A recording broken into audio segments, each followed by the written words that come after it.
Bonjour à toi cher ami et bienvenue sur Move to Africa. Je suis très heureux de te retrouver aujourd'hui mon pote. Et oui, je t'appelle mon pote parce que je te considère comme mon ami.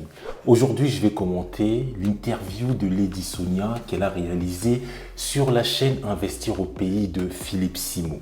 Mais avant de commencer, laisse-moi te présenter la chaîne Move to Africa. Cette chaîne a pour objectif d'inciter les Africains à renouer avec l'Afrique et idéalement à retourner vivre en Afrique. Là, tu me diras, mais Michel, toi tu vis en France, mais tu dis aux gens de retourner vivre en Afrique. Et bien justement, j'ai voulu créer cette chaîne avant mon retour en Afrique. Je t'ai promis que je retournerai vivre définitivement en Afrique avant le 31 décembre 2023. Et d'ailleurs, par rapport à ça, la semaine prochaine, j'ai une grande nouvelle à t'annoncer concernant mon déménagement en Afrique. C'est parti tout de suite pour l'interview de Lady Sonia et je réagis en parallèle. Depuis que je suis devenue Lady Sonia, je n'ai pas commencé à avoir un langage stupide envers mon mari. Non, c'est vrai, les gens pensent que comme Lady Sonia, empowerment, ladies et tout, que calons l'air, jamais je ne dis à mon mari imbécile, jamais.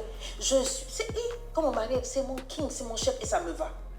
Il est à sa place de chef, donc il ne se sent pas menacé. J'adore. Quand je gagne, voilà ce que J'adore ça. J'adore. Au fait, quand elle dit que depuis que je suis devenue Lady Sonia, elle signifie que depuis qu'elle gagne plus que son mari, depuis qu'elle a percé sur les réseaux, elle a laissé la place du chef à son mari. Et généralement, les gens ils demandent mais pourquoi le mari doit être le chef? Et c'est là que je me rends compte que dans la société actuelle, nous avons oublié, perdu plusieurs principes.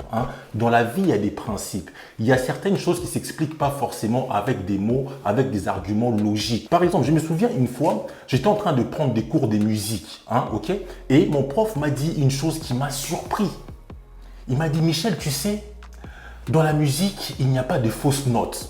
Je lui ai dit, attends, mais comment ça? Moi, j'ai passé mon temps à apprendre le solfège, à apprendre la gamme de do, ré, mi, fa, sol, la, si, do. Et c'est aujourd'hui qu'on me dit ça. Mais j'ai perdu mon temps. Il m'a dit, non, calme-toi. Au fait, il y a des modes. Il existe des modes où tu peux jouer tout ce que tu veux et ça ne sonnera pas faux. Il a commencé à me parler des modes mixolydiens. Je ne comprenais rien.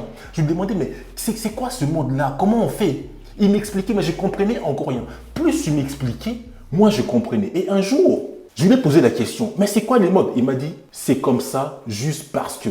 Just because. Je dit, mais pourquoi ça? Il m'a dit, just because.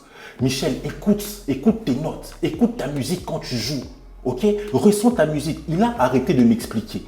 Et j'ai commencé maintenant à quitter mon mental pour me plonger dans ce qu'il m'apprenait, dans les notes qu'il m'apprenait. J'ai commencé à écouter chaque nuance des notes. Et même parfois, il m'a conseillé de chanter mes notes.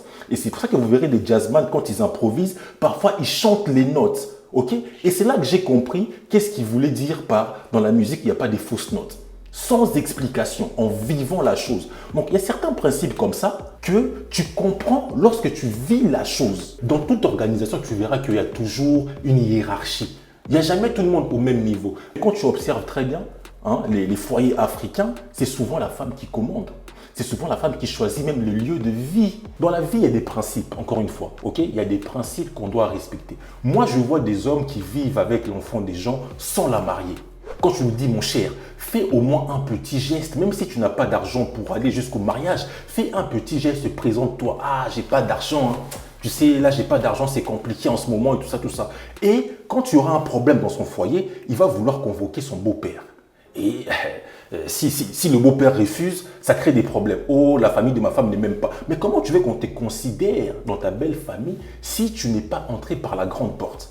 Comment tu veux qu'on puisse te respecter? Parce que toi-même, tu n'as pas respecté un principe. Tu as pris l'enfant des gens, tu l'as peut-être engrossé, enceinté, et voilà, tu ne veux pas arranger. Voilà. Bah oui, tu n'as pas respecté un principe, donc supporte aussi qu'à ton tour, qu'on ne puisse pas te donner la place que tu veux avoir. Dans la vie, il y a des principes. Et c'est avec des principes forts qu'on va réussir à participer au développement de l'Afrique. Donc, on continue avec l'interview de Lady Sonia. Parce que mon mari, c'est mon coach.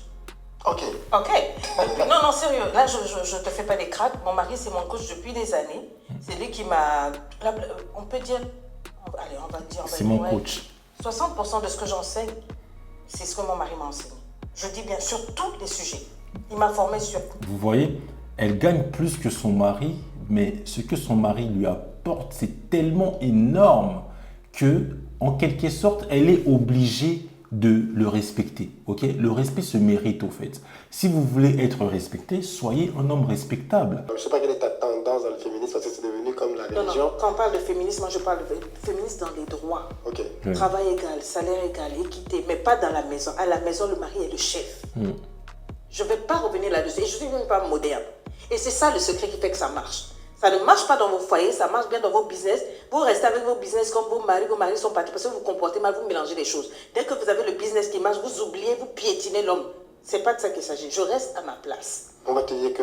Après, il faut préciser une chose quand même. Moi, quand je regarde autour de moi, les femmes qui gagnent plus que leur mari ne sont pas forcément en train de piétiner leur mari. Sincèrement, regarde, quand même, tu es marié au gars, vous avez fait des enfants, vous avez une vie. Même si tu commences à gagner plus que ton mari, si tu es vraiment normalement constitué, tu ne vas pas changer complètement, commencer à piétiner l'homme. Donc voilà, donc ça c'est à prendre avec des pincettes quand même. Moi ce que je vois, ce que j'observe autour de moi, c'est généralement la femme prend en charge tout ce qui concerne la nourriture et l'homme paye les autres factures. Donc même si la femme gagne plus, ça se passe bien généralement. Bon après comme tous les couples, ça arrive qu'il y ait des disputes, voilà, ça va, ça vient et on continue comme ça.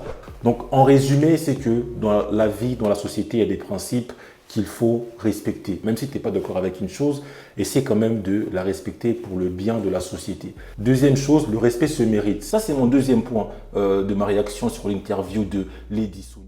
Merci à toi. C'était Michel pour Move to Africa. Abonne-toi, like, partage cette chaîne. J'ai envie d'atteindre les 1000 abonnés, mon gars. Abonne-toi et laisse-moi un commentaire. On se retrouve samedi prochain.